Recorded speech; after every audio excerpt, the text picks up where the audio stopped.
whenever there is someone shining in the country and coming up, like, big artist or not a big artist, going to be a big artist, or someone who came from a superstar show, immediately these two, Bathiya and Santhush, will go and sign them up. Who is the artist we have signed up? There's a story that one artist took that and distributed in the world market, and before the song came out, before the album came out, it was out in the black market. I want you to tell today, because I have never seen you talking about it. I am not going to talk about it because you know why? I want to know the exact point you got connected with AI. Have you ever come across situations where you spoke about, sorry, I'm asking you, spoke about separation, divorce, or I don't want to live with you, or you, hey, meka pela thi. It's not, wow, it's not that. It's like, how do you still look young?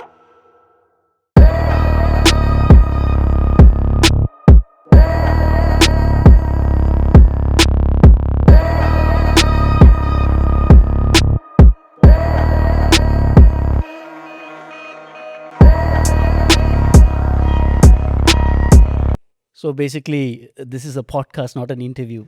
I know you told me that about 1,000 times. Yes, and I need to keep reminding you, but I usually talk like a podcast even at interviews. Who? You? Yeah.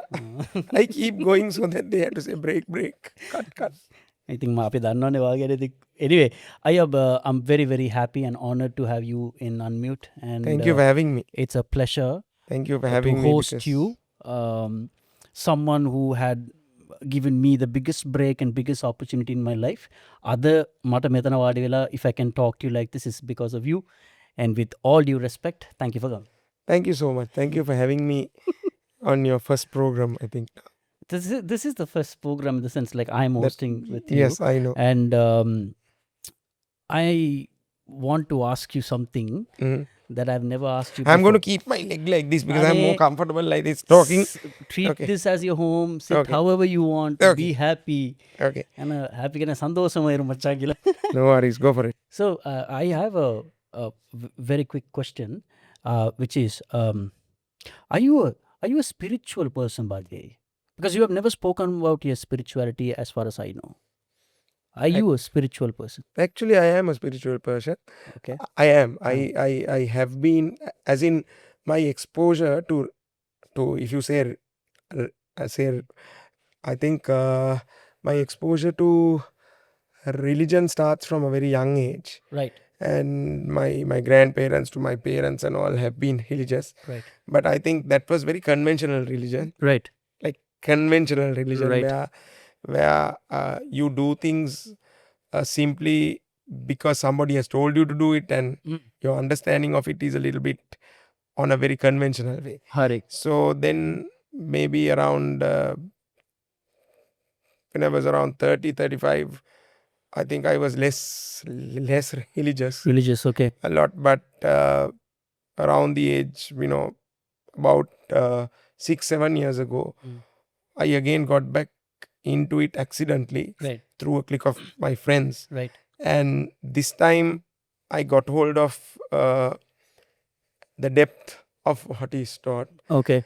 And when you start learning it in a very practical and in-depth sense, right, you lose that kind of fear you had for certain things, but you do it with a lot of understanding, and you lose the fear part of it. As in, I am doing this particular religious activity out of fear that I might go to hell or heaven or whatever. Okay. That sense goes away, and you do it with a lot of awareness. Right. As to why you do it and what's the outcome of it. Okay. So then when you start realizing that, you start seeing that the whole universe is aligned, and there is a way that this whole universe operates. Do you feel that? And most of the religions, almost all the religions have that in the core of it. Okay. But it's taught in different ways. Right. And most of it is taught in a way that it creates fear, and out of the fear you become very religious. I also recently realized that because religion shouldn't fear people, it shouldn't scare people, it is out of love. So Mama, I want to ask you that first question because I'll tell you, whenever I meet Rahman sir, whenever I go on a show, he will suddenly go missing Bathiya. He will go missing in the sense like he's not there. I thought Abhi where is he? He takes that break to go and pray and come back. And he soulfully believes that when he prays and when he practices that, that aura and that. So the reason I asked you is because is every successful people are spiritually connected, or does it make a big change in their professional life, in their personal life? That was my I that's think what I was. more than the professional life, it makes a big change in their personal life. Ah, And because it makes a big transformation in the personal life, the approach that you take to your professional life, right. it upgrades itself. And it's a chain reaction. Okay. So I think everybody should have that part of them as well. Okay. Because if you don't have that, all these things are just temporary, right? Oh. So you have to have something that you understand, and which is part of you, which is a highly personal thing, Right. which creates that grounding and that bond Right. to everything what's happening in the universe. Right.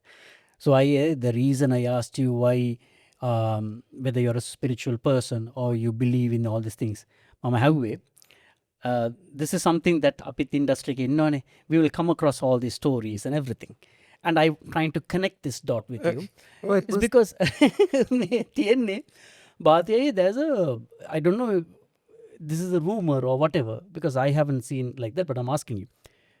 There is a story that Bathiya and Santhosh, these two prime duo, whenever there is someone shining in the country and coming up, like, big artist or not a big artist, going to be a big artist, or someone who came from a superstar show, immediately these two, Bathiya and Santhosh, will go and sign them up.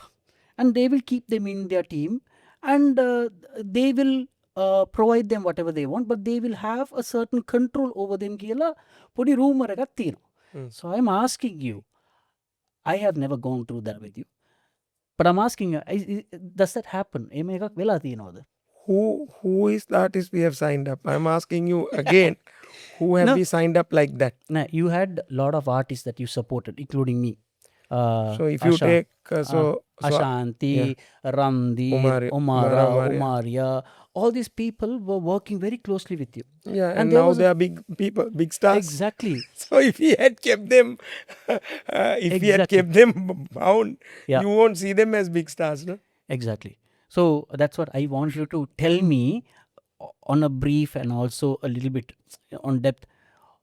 Why did you want to sign them up? What is the reason that you want to work with them? Okay, so technically, if you take Ashanti, Randir, Umaria, we had not signed them up. Okay. They were our friends who worked with us. And you know very well that when we work, we like to work with the best people. Yes, absolutely. Even if it's to do with the smallest task, we will identify the best person. Right. So how Ashanti came was, Ashanti used to be in this particular school that we used to learn singing. She used to sing with us in Auntie Mary Ann's choir. So when we wanted to do, I think, the Sri Lanka remake, we needed a new fresh voice, and she came and sang with us. And then we never officially signed up with her. Okay. But she worked with us throughout. Right. And there was one point when I told her, look, if you want to become a big star, you need to embrace yourself. Right. You need to embrace who you are. Because that one conversation, it was, I'm quite harsh, that I come out very harsh to people. I will tell, but then at one point I snap. So same with Ashanti, I snapped at her, but then that day was the day that I think she also, it's not only my snapping, but then she realized that, and look where she is. She became queen of hip hop. Yeah. And then when you take her, she runs a school. Yeah. She runs a school and she's queen of hip hop. She became the queen of hip hop at that time. Right. You know that very well. Right. Then when you take a person like Randir, he used to work with so many other he used to work with bands, he used to do a lot of things, but then he started working with us as a part of our team. And then slowly we came out, and in 2005 he had his own album, and then after that he became a solo artist. Now he has his own band, he has his own agency, he's running that. Then when you take a person like Umaria and Umara, they were schoolgirls when they came to sing a small part in one of our songs. I know. But then ultimately they ended up being two of the biggest divas in our industry. Right. So I don't know where that story comes from. Yeah. This is something completely irrelevant to what I told you now. The story that I told you and what you have heard is completely flip side. This is the other side, because I personally believe even if an artist is signed or not signed, or they have restrictions or whatsoever. Now, when I did that song with you, that Not so null, yeah. after we did that song, you had the total freedom to go and do whatever you wanted. Yeah. There was no signing in whatever. No? So my point is this: even if you signed, you have done great things for these artists where they are now shining in this country, and everybody knows who are these people. They were not like, they. I am not saying, okay, so just coming back to it now, when you talk about Umara and Umaria, they are simply not here because of working with us. They got the initial break with us, but then thereafter they are talented. They are like supremely talented. Ashanti, Randir, all of them are supremely talented human beings, and they have done it with themselves. So Yeah. And even you, when you came the first day and when you asked, can I sing? Without any prejudice, I said, okay, go and try this. Yeah. And the moment you sang and you came and asked me, how is it? Yeah. Can you remember? Yeah. I said, if you keep doing this, great doors will open for you, but then it's completely up to you. Thank you. Yeah. That's what I'm saying. So you have done a lot of great things, because I want you to tell from your own point of view, because it is better for you to tell, because you're not a person who falls into these controversies, but I still thought I should ask you this question. And now, okay, this is not a question and answering session, right? You also can ask me if you want to ask me anything, but I want to ask you, when I came and did designs for you, everybody knows that I used to work for you, do designs, covers and all. Etra is completely your design. Then Aibo one is your design. Aibo one and all indie covers and everything. Of course. Then, see, I did things way before this digital era was born. Like, that was digital for us that time. But this man was our AI. He used to do facial. So, when we used to take we take few photographs, and then this photograph the face looks nice, this photograph the body looks nice, this photograph the eyes look nice. So I used to tell him, can you please put all the best parts and make the artwork? So he used to take a long time, because those days it was slow computers also. Frame. No, the thing is, I didn't know how to do that. I lied to you. So I was a web designer. I didn't know anything about Photoshop. But then you said I can do it. Every time you don't say no. See, for an opportunity, it is okay to lie. So I lied. But you actually made me go exhausted. No, I was in your studio dying. But you did some. I still have those things, but you have made us look like, WWF. Yeah, I somehow did something. So I want to ask you from that, when I first, okay, this is a very selfish question, not a question, a request, like, when I first worked with Rahman sir, and when I first did my first song with Rahman sir, and when he came out, what was your thought about this guy who worked with you, and what did you think? Because I know you told me, but I want you to tell here. I'll tell you, this is the flip side of the thing. I was laughing at the people who used to say stuff to you. Oh. Yeah, I can remember very well when I was in the studio, I don't want to say who, there was one guy who said, Apo, you can't sing. Can you remember that? Yeah, I can't remember, but... there was one guy said, no, this fellow can't sing. No, he's just singing for fun. But then there was a small conversation between me. I said, no, but for his genre, for the stuff he's doing, I think this is perfect. Right. But then there was an argument and saying that, When was this? You were in the studio at that over time. there? Yeah, in front of me? Okay. Yeah, so then... so for me, when that happened, I'm like, Mama kiwe.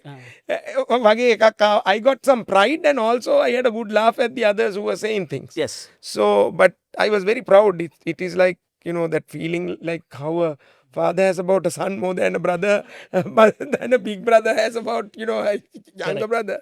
Correct. It was more like a proud moment. Now, even to date, by seeing Ashanti's success or by seeing Randir's success or Umara's or Maria's, I get that whole sense of pride as to, these are people who once used to, be at least a remote part of us, and, being with us, and you get that sense of pride, and they also do their craft at that level. So when I saw you singing with Rahman and that kind of pride and that happiness, I don't think I can explain in Thank you. words. Thank you. It's not, wow. It's not that. Yeah. It's like, Mm. Napeka. Kind of, it's that sort of pride and happiness. Thank you so much. So Thank you. it was very, very emotional to see that, but it was not an emotional thing which made me cry. It was an emotional thing which made me a bit proud. Proud, yeah. Because I always told this Ayya wherever I go, it is definitely because of Bathiya and Santhosh. And when I came and saw you, I still remember So where I saw you. I must thank Sri Shamalangan on this interview, because Shamalangan only brought you to meet us. When we were looking at a guy to do a proper design, you were brought to us. So Sri, hats off to you for introducing It was like that. him to us. Yo, come up. You want to design? You need to do some work for these two guys. Come. I said, who are these two guys? It's Bathiya and Santhush. I was going up. I was that time working for JKCS Scalar Company, John Keel's computer service. So I was a small designer. And that time he's, this huge guy walking in the office all the time, and he's pretty scary. So I remember the first day I saw you also, I saw you at Cinnamon Lake. You, Santhosh Ayya and Paul Jacobs. Paul Jacobs. It was an all Indian thing going on there. Okay, now when I say Indian, something comes into my mind that I want to ask you. Okay, don't think I'm asking this question to get some views on this, but I want to see what is your perspective. You sound like the way you put that. You sound like my auntie. I'm going to ask you this question, but don't compare. First ask. Okay, see, we all are very united in this country, and I'm very thankful that we all are associating as brothers, as sisters, and we work together with no partiality, nothing political, nothing to do with anything. But now I want to ask you, what is your point about this Kachetiu thing going on? Do you want to answer that? At the moment? Yeah. Just tell what you feel about this whole thing going on, because I'm a Malayaga Tamilan. Malayaga Tamilan means I'm from the upcountry. I'm an Indian origin Tamil, where my father. Okay, my thing is this. My thing is this. If I am your friend and we spoke about something, right, and I wholeheartedly gave you something, is it right for me to come to your house and say, give me back what I gave or whatever? Okay, say that I gave it to you. Is it right for me to ask that? Then am I your friend? There are friends. That is all that I'm going to say about it. That happens in relationships. When you're in a relationship with a girl or a boy, where they're so lovely, so connected, so beautiful, come on the inner. The minute they call it off or break up, and he will ask the things that he gave, and she will ask the things that she gave. So, in friendship, in friendship is different. So my thinking of it is on those lines. So is it like a relationship? Usually when I give something to somebody, you will not ask back. I will not ask for that. Even if I break up, I won't ask for it. Okay, I gave it. That's it. Great. So I don't want to ask you political questions and put you on a situation. No. But I still want to ask you, how do you feel about the current political situations? We went through a huge crisis, and you being an artist, you never stepped out into all the stuff, and you were very clear in what you want. But what was your perspective about all these things? It's not about Aragale and all, but how did you survive during that period? Because you all are musicians, you need to make money, you need to do things. There was nothing happening in the country. No, it's like this. No, when you're faced with a problem, right, most of us, what we do is we react. Right. We react. Yes. But there is also a way that you need to pause. Right. When there is a problem, the first reaction that you should have is you have to pause. So this is said by my wife. Always says this. She always practice silence. She always says practice the pause. Very nice. She always says that to me, because I'm also, when you know me from my, when I was quite young, right, I used to react a lot. Oh, I know. Yeah, I used to first, I get emotional and I react, but after getting married, my wife is always saying practice the pause. I understand that now. So when any problem happens, country or home or whatever, the best is not to go and react to it immediately. Because sometimes you see a proper perspective once the cloud clears out. right? Very nice. Okay. When basically when when it's cluttery out there, when there's a lot of noise, Right. when there's a lot of like debris, Right. you can't see the picture clearly. Right. So you'd rather pause, wait for some time, and then react to it, or then go and start to find the answers.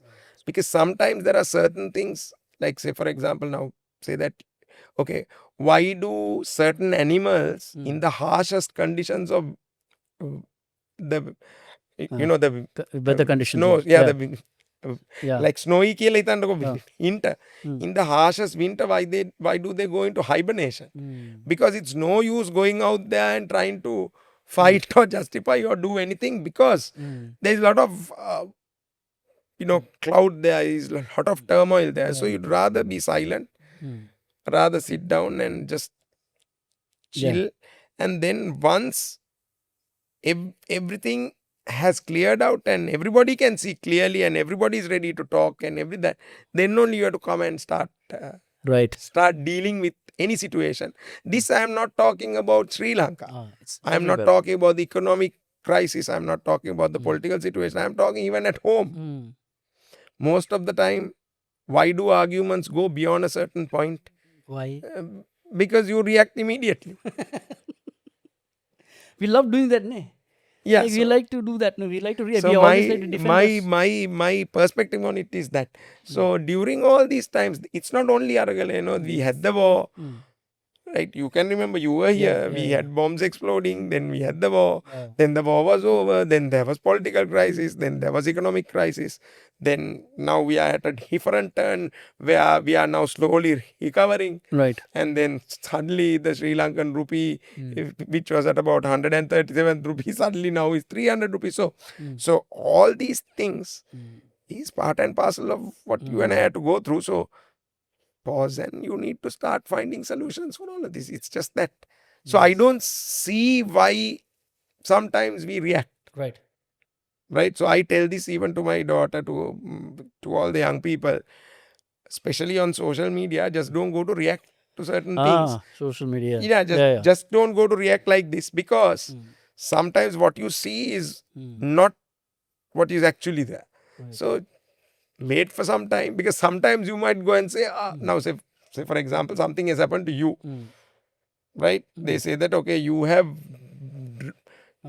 been drunk and you have run over a man, okay, from your car.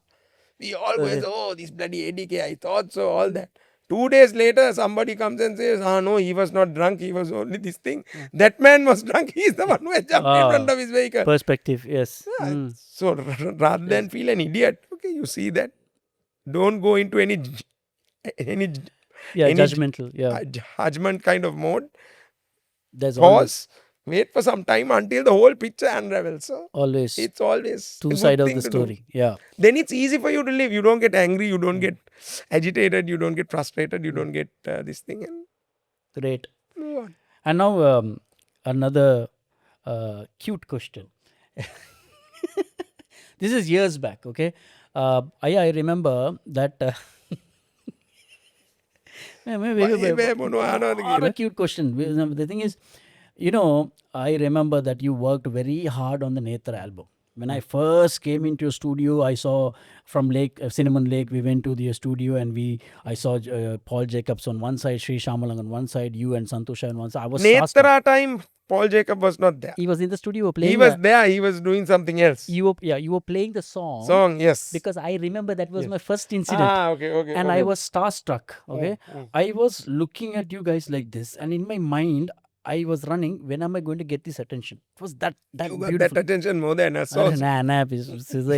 So no, I'll ask this question. So, Ema Asaving Adapu album ekak. There's a story that one artist took that and distributed in the world market, and before the song came out, before the album came out, it was out in the black market. I want you to tell today, because I have never seen you talking about it. You have to talk. I am not going to talk about it because you know why? Now you're good friends. These are all things that we do. Now, okay, now if you take me, I am I'm about 5-6 years older than you also, no? So Yeah. put it like that. How do you still look young? No, it's not Yeah. that. So when you're young, Yeah. I think you play cricket or you do say you play cricket, you do anything else. When you are young, you are aggressive, you are Right. bubbly, you have new ideas, Right. and you are so overconfident about yourself as well at that point. And when 2 people or 3 people are good at what they do, Yeah. they get into this trip where they all have egos. Right. So when you're young, people do all sorts of things, all sorts of idiotic things. So one advice or one it's like one of those movies, where people do things to each other and then one guy goes and says, look, you have to always know that, 20 years from now, we have to be able to sit down, eat something and laugh about how we competed with each other. Right. When that day comes, don't go cross the line and do things where we lose that friendship. Yeah. I remember us having that conversation, and Yeah, I I remembered. I kept told quiet. him that, and and it's happening now. Yeah. You guys are Now good we are friends. all a bit older, right? We are all a bit older, and now all those things are away. We have all established our brand names, and now we don't have we don't crave for that. Is your head bigger than mine, or is my head bigger than yours? Yes, I think right. time It's passed not by. about whether you're bigger than me or I'm bigger than you is not the question. Nobody's bigger than nobody. Yeah. It's how So you survive. it's completely irrelevant now. So in that irrelevant context, I am glad that we all can sit down and have a conversation. Yeah, but some point of a time it was very relevant. You were very devastated. You were heartbroken. Yeah, at Even one point. I was a small boy. You came running to you. Ayya, what happened?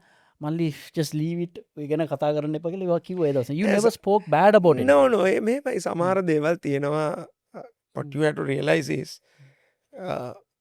when you enter the top level, I have to say this, anything, sports, entertainment, whether it is politics or whether it is business, if you want to come into the top 10 league of anything, whether it's law, whether it's accountancy, any profession, if you want to be in the top 10 league, you have to accept these kind of, it can be ethical competition, unethical competition, you have to face it. Yeah. If you can't face it and stomach it and let go of it, you should not come into any of these professions. Very true. Correct. You should not come, because you see a lot of people coming and yo mata araya mehema kara mata meya mehema kiwa mata araya hinda tamai une. So we call that the serial victim syndrome. It's called the serial victim syndrome. Right. You can easily blame everyone else for your mistake, but I firmly believe that as much as the serial killer is at fault, the serial victim is also at fault. Correct. Right. Both ways. I firmly believe that the serial killer should also be apprehended and put, brought to justice, and the serial victim should be given a massive slap and treated and brought to justice as well, because when you're at the top of any industry, you have to be able to stomach it. Yes, competition is inevitable. And you play hardball. You play hardball. It's like, say, when you go and play like an international cricket match, the bowler on the other side is going to be bowling at you at 140 kilometers per hour. Right? You can't go there and say, oh, you can't bowl at 140. Look at him, he's trying to bowl. No. But that is cricket. It's bowling. He's not throwing at you. If he throws at you, you can tell him, don't throw at me. No, and also, now say for example, I always bring this example when I talk to these kids when they come up and say this. Say for example, when Sangakkara and Hasit Malinga are playing for the Sri Lanka team, they are playing for one team. Yeah. Suddenly they go and play IPL. Leagues, yeah. He is bowling from one side, this guy is batting from the other side. He won't say, no, honey, that is my friend. I should be bowling slow at him. He will bowl so that he wants to get him out. Right. And Sangakkara will also bat. He Put won't into say, no, six. honey, no, this guy is in my team. I am his captain back. No, he will also play to win the match. But so nobody has animosity with each other. You face that. So when you are at this level in any industry, cricket, law, accounting, Whatever. business, whatever, as long as you maintain your ethics, that's one thing. You have to be ready for this kind of hard ball, hard True. play. So that story that you said, Yeah. it's for me, it's also part and parcel of The game. of Done the and game. dusted. So we played hard. He also played hard. I also played hard. We all played hard ball. Right. And we are both we are all here and Doing your things. and we are doing our thing. So that's done. That's just another episode. But you have stock answers and stock examples, which I need to learn from. This It's is not so good. stock. This is genuinely the way I think. I have not. I'm just kidding. Okay, before I ask my next question, do you have any question to ask me by any chance? Do you feel like asking something, or you just don't feel like asking? No. I feel like asking a lot of things. So But, my am I- question, yeah. my question to you is, I want to know the exact point you got connected with A.R. Rahman. Exact point. Exact point. You say, no, I met him. You say, where did you meet? Can you remember that exact incident? I know. The way I came to the studio. Yeah. I came through that road. I Yeah. came and then I came up. Then I wanted to go to the toilet. Right. I went down and I came back up and we started the interview. You tell me the exact. I'll tell the exact thing. Yes. I'll tell you, I'm going to be very open and I got nothing to hide. I was in Cinnamon Grand sitting in this beautiful bar called Cheers. That's my favorite bar. And we were all sitting down. I'll tell you who. BK, Bone Killer. You love him so much. BK, Jason Jaisil and myself. And there was another guy. And I was having a beer and I was like, at that time I was going through a very harsh time because I was fighting, blah, blah, blah. Suddenly I'm getting one call from one of my very close friend. I answered the call and I said, Sollu Macha. And he was like, Macha, bag pack Who is the friend? his name is Krishna Tetan. He and his brother. Pack the bags, leave now, come now, killer. Monkey, mom, pack the bags, come. Then he was saying, no, come as soon as possible. Rahman sir wants you to come and record. I was drinking and I was intoxicated, right? Is that the right word? And I was screaming. And I don't know what happened. Then suddenly one guy called Suresh Perumal is calling. And hello, sir, vanakkam sir. இந்த மாதிரி Rahman sir ஸ்டூடியோலேருந்து பேசுகிறோம் இப்படி I was crying. And then later I went home. They said they'll call, Rahman sir will call me. I ran home. I went, I took a hot shower, blah, blah, brushed my teeth, and I'm sitting in I'm sitting down like this. And one gentleman is calling me and I said, hey, hello, how are you? So you're a rapper, right? Okay. So very fast. I was starstruck. Next day, there was a beat he sent me. I took it. Krishan Mayasan had a whole small studio in Bombay in his house. So that time, Rabzilla was the sound engineer. Kaudape Dinesh. Dinesh. It's Dinesh Saranga. Yes. Said, I want to record this. Dan, record. Full English. Sent to him. One call. I don't want anything in English. I want you to rap in pure Tamil and I want you to rap really fast like how you do. Then only I did that video. That came out. He loved it. Next 2 days later, me and BK both are going to Chennai. You and BK also? Yeah, My BK. God. So I was forcing BK also to rap. I said, Macha, if he doesn't want Tamil, never mind. You do it in if he doesn't want English, never mind. You do it in Tamil. But that guy is one policy guy. He said, no, I only do English. So that was the first experience. I heard that he was a priest now. Yes, I think so. Yeah, and it's very good. I'm very happy. But we were both there. We were staying in a nice hotel that he gave, and we were in Rahman's sir's studio every time. We saw Maniratnam sir. We saw all these artists. It was like big deal for me. Yeah. Then only I realized, never say no to an opportunity and never skip it. So I hunt for my opportunity. Now only we know the exact story. Yeah, so that's how it happened. You hadn't explained this anywhere else, or you have? I have explained that. It's just that you didn't come I across have, it I have, because you're too busy. No, but I have always heard that, I met, but the story. Right. So this is what. So now another question. Okay, I want to ask you. This is a serious question. I want to ask you. Okay, this is something to do with your beautiful marriage life. You have such a beautiful wife, and I want to ask you. Most of our artists, anybody these days, younger generations, a lot of us are having a lot of conflicts, a lot of miscommunications, a lot of errors going on in their life. How are you managing your personal life with your professional life? For the past, you're married to Harshini for almost 21 years now. 21 years. I have seen Harshini come into the studio and sitting down on a corner and helping. You were her teacher also, no? With Adobe Photoshop. Adobe Photoshop was teaching Photoshop, her. You're her tutor. Yeah, I was a tutor. Can you at least tell me, how are you managing your life?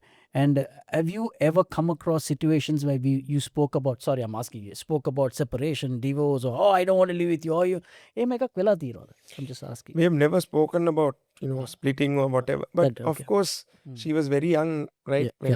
When we got married, right. She was only 20. Right. I was 28. Right. So it was very tough on her because she was a young girl, who entered marriage. Yeah. But I think hats off to her. She is very matured, even from a young age. Yeah, she's very mature than all of us. She is very matured and she's a very level-headed person. Whatever ups and downs we had, because see, when you ever get married to a creator or a musician or a actor or an artist, I'm telling all the girls out there, please note that you're getting married to a lot of eccentricity. With being creative, there is an eccentric gene. Correct. Sometimes it might not be like seen. But inside every artist, there is an eccentricity. Right. And also, an artist will always love the art more than anything else, not more than themselves and more than their wife or anybody. Yeah. That is if any artist says that, no, darling, I love you more than my music or my art, that is not a, that's a lie. Not, it's a lie. Yeah. So I think one thing I did was, when I met Harshini, I said, because by that time I was doing what I was doing. So I told her that, always my music will have precedence over anything. It's not only you. I mean, music, when it happens, that will be a major priority in my life. So I think she accepted that is one. But also on the other hand, when ups and downs were coming, she was very strong. Ups and downs can, you're young, you're working and you're coming up in your life. So half of the time I'm not at home, I'm touring, all that. She held fort like crazy. So even when my daughter was born, I was traveling like crazy for work.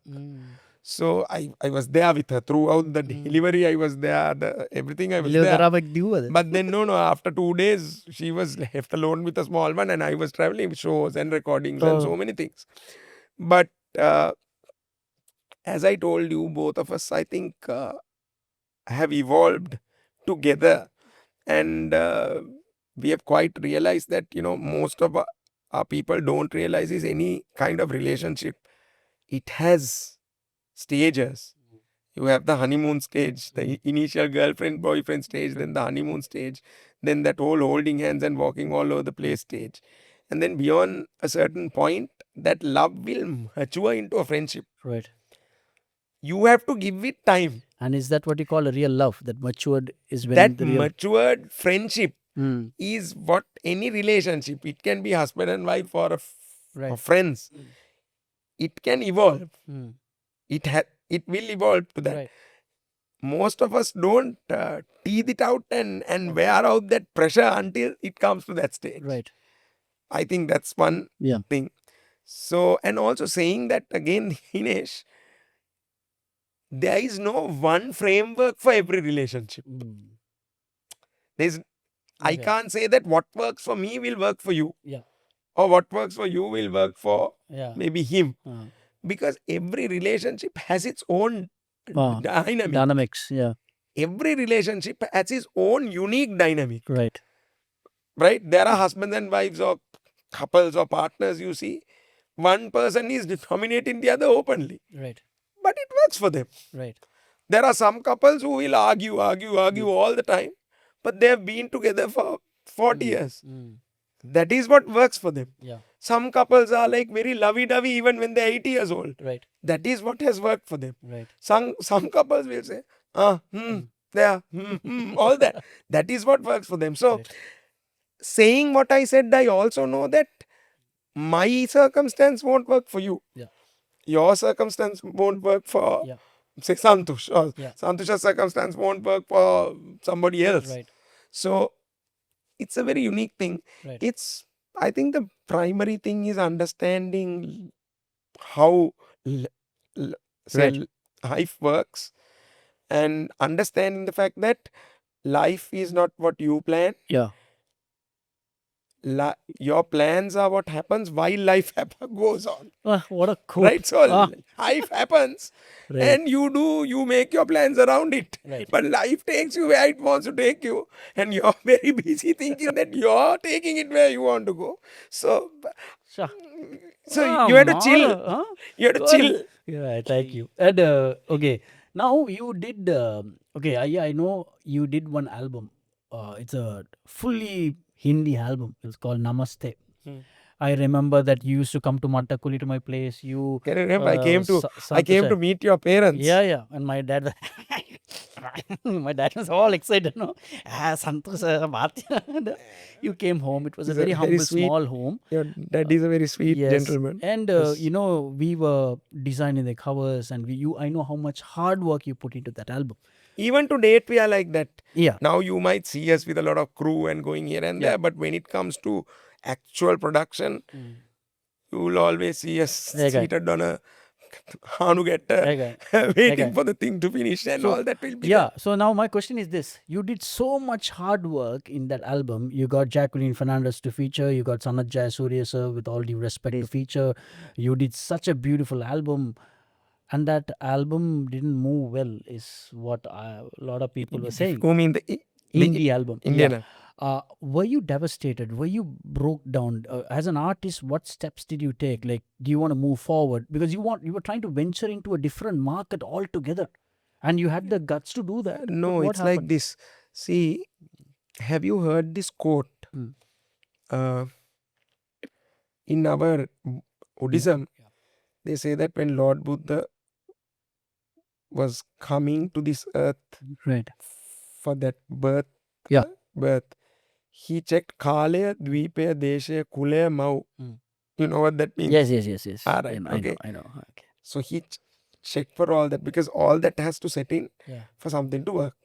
So any project, it has to happen like that. When we did that Indian album, Sony guys said, it's very difficult to break in India because this was pre-internet era. Internet was there, but internet was just, YouTube had just started. Here and there. It was only about 6 months, since YouTube started. Facebook has just started. Yeah. There was no social media, nothing. So conventional promotions in India costed a lot. And also what they said was, they gave us a thing. They said, let's try to establish you guys as for the people in the Indian industry to know that there is something happening in Sri Lanka. So it would have been great if it was a big success. But we had limited budgets to spend. Right. And thanks to Jacqueline, thanks to Sanat Jayasuriya, Chaminda Vas. Yes, Chaminda Vas also. Chaminda Vas. All of them came free of charge on those videos. We didn't have to pay for anything because they felt a sense of Sri Lankan pride and everybody was supporting all of us. And for Jackie, it was her first appearance in any video. Because she had just become Sri Lanka and she was here then. She hadn't gone to India by that time. So for her also, it was an opportunity to work with Bathiya and Santhush, and for us, it was a good thing to have Sri Lanka on our video. Does she still keep in touch with you? Of course, wherever she meets us. Okay. Her warmth and her kind of, the vibe she gives out is not like an Indian star giving to anybody. It's like, my old friends. Oh wow! So thank you so much. So Bathiya is going to help us to bring Jacqueline to this podcast. So Jackie still, when she sees us, Right. she has that love and that love affection. and that warmth and that affection towards us, and it's a great thing. Right. So because from where she is right now in India, she could easily just hi, yeah. But she always she will come and she will talk to us. All that is there. So Right. so coming back to the album. So that album actually opened the gates to the Sri Lankan industry to start working in a big way with India. Correct.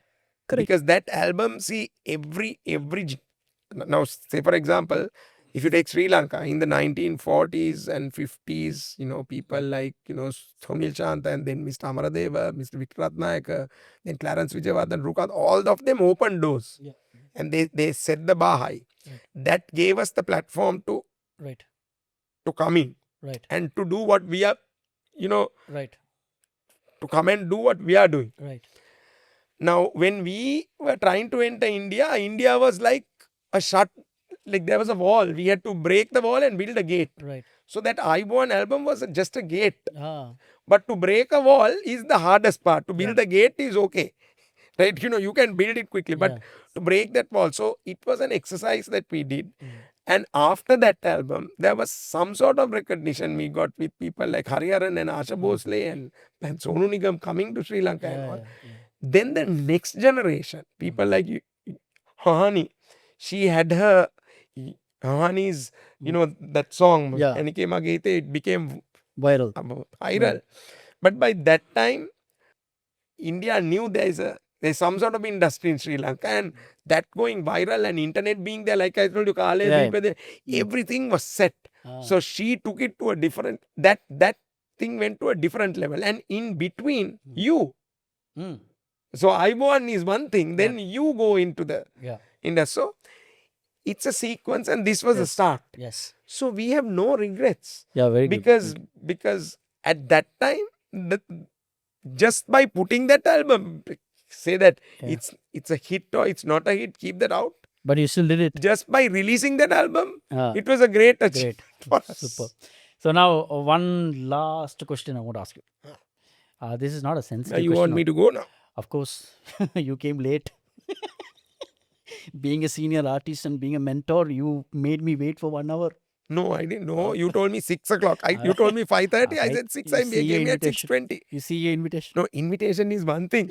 But my acceptance, I told you 6. I know, I'm just kidding. Okay, now, the social media era has become very big. And it has made the world very small. Everybody have exposures. Everybody have become artists. Everybody have become TikTok influencer. Blah blah blah blah blah blah blah.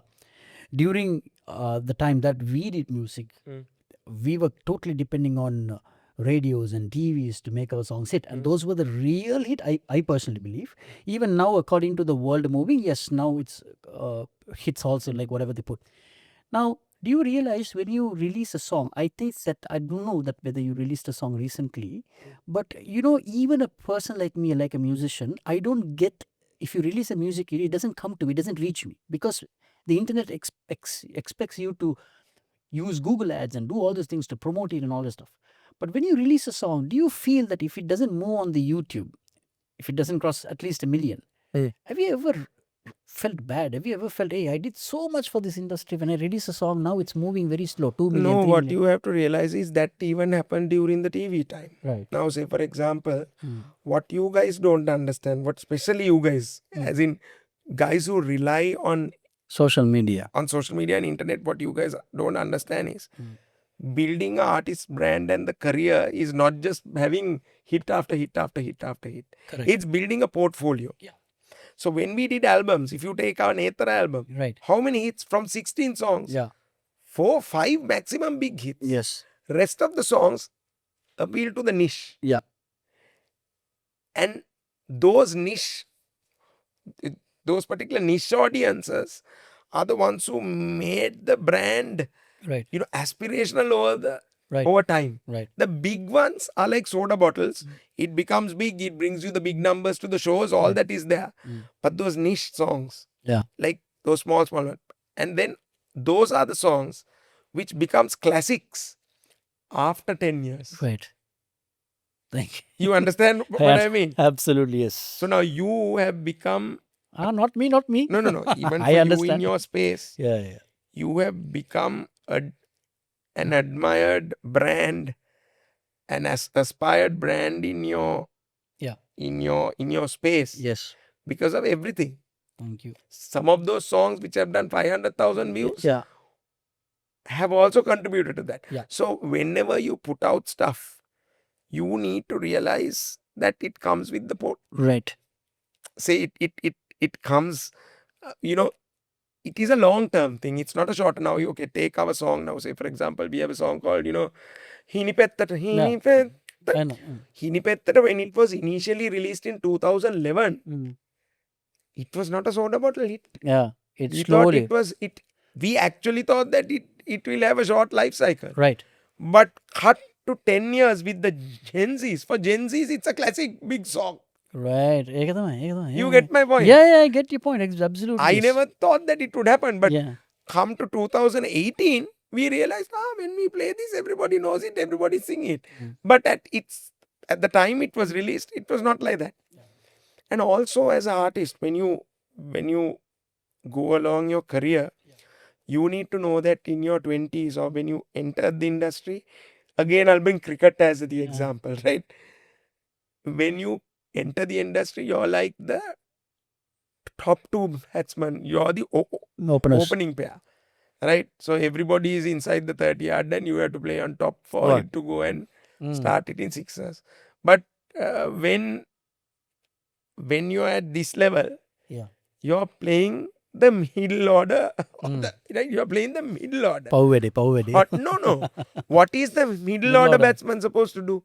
You're supposed to gracefully play and finish the game and take it towards the end gloriously. Right. Then you can't play above that. No, you will get. Then that strategy won't work. You will get out very soon. Correct. Very true. So you have to realize, as an artist, when you mature, right, you have a belt of classic hits behind you. You have a mammoth block of songs which generations know. So you need to know that you're not the youngest Paul in the stock right now. Yeah. But you still play your game well. So now what you need to do is you need to put niche products to keep that audience growing and not stagnating. So your strategy is entirely different. As I said, the top order guys will play. They will play, sixer, 4, sixer, 4. If the middle order guys play the same stroke, they'll get out in 2 balls. So you can't. So you need to know where you are and you need to strategize yourself. Thank you. And that will... So when you know that, you won't have anything say, I used to have massive hits. No. I think this is a good example for everybody. People like me, people like my friend ShafraZ, who's also hosting the show. Of We course. all sometimes sit and worry why our songs are not moving now. But this is a great answer. Thank you so much for this. Is an eye opener. Whatever you told me now. Yeah, because see, you can't that doesn't mean that you do mediocre stuff. Yeah. You still give your best. Yeah. Now, say for example, you take us. We had a big hit called Umma the Premagiya, which we did as a collaboration with Yohani. Next year, we put out a song called This Habibi. It moved very slow. Very slow. Then we didn't go to get upset. But that is in our portfolio. Someday this will work for us in some other market. We have kept that. Then we worked on a song called Abandi Komalia. Suddenly all the small battas, the Gen Zs really liked it. But then we put out a classic song called M Katandare. It's reaching a niche. It's a very Western music loving niche. But should we get upset about it? No. We also had a hit like that back in the day, like App Pavasuloke. App Pavasuloke is exactly where Pem Katandare is pitched. It's not known by rural area people. It's not known with the masses. It was known by the Colombo audiences who listened essentially to English music. So these always think like that, because as an artist you need to do what you love also and what people love also. was amazing, actually. Thank you so much. And one last question I want to ask you before I finish this. I know we are running out of time, but still. Your car, your petrol, you ask. I'll just ask one last question. So I want to ask you that, ape rate godak deval veno me lavastike. And one big thing has taken a major dominance is this drug thing which is going on, meth, ice ki signaling. Lot of young artists are consuming it, thinking that it gives them wings. I know that you are a person who doesn't drink or smoke, or you don't even eat meat these days. What is your these days? Yes. Yeah, these days. So, what is your take on this? You think this is going to save a younger generation, not just artists? A lot of young people are addicted to these substances. What do you think? I'm just asking you. I'll put it like this, Hinesh. These problems have been there on earth for a long time. Yeah. It didn't come to exposure. It did not get this side of exposure. Right. So there have been artists globally also addicted to substances. It's completely up to you. Yeah. To know. It's completely up to you to take care of yourself. Right. And to not be an idiot to ruin yourself. So beyond that, I'm not going to advise anybody. Yeah. Know what is good for you and know what is not good for you. Yeah. Right? Know what is good for you, know what is not good for you. And stop doing stuff which is not good for you and do things which are good for you. Super.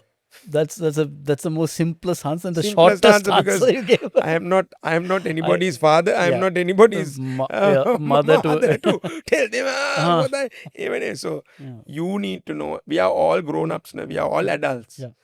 Anything that we do, we have to own up to know. Yeah. You have to suffer the consequences, or you might get the benefit of it. Yeah. So always know that if you do something bad, you will have to suffer the consequences. If you do something good, you will get the benefits. So know what is good for you and know what is bad for you, and and live nicely and happily. Super. Thank you so much, Bathiya. Thank you so much for joining Unmute.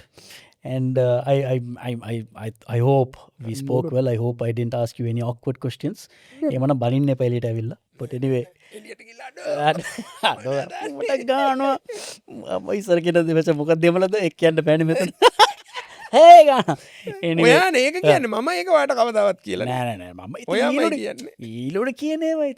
Anyway, thank you so much, Bathiya. It's a pleasure, and we'll meet soon. Thank you so much. I like it. Done. Okay. Super. Thank you. Vanakkam. Vanakkam. Nandri. Thank you so much.